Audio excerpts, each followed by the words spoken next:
ракурс. Вот, ну, вот так, да, я тебя снимал, вот так примерно. Значит. Вот, блять, вот. Наклони голову, типа, вниз и глаза закрой. Да, ну да, типа, вот так, короче, понял? Все, так.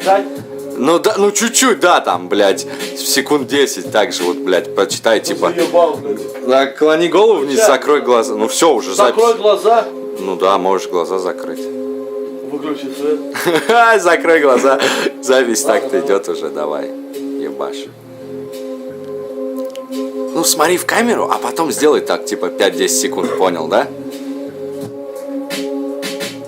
Давай, ебашь.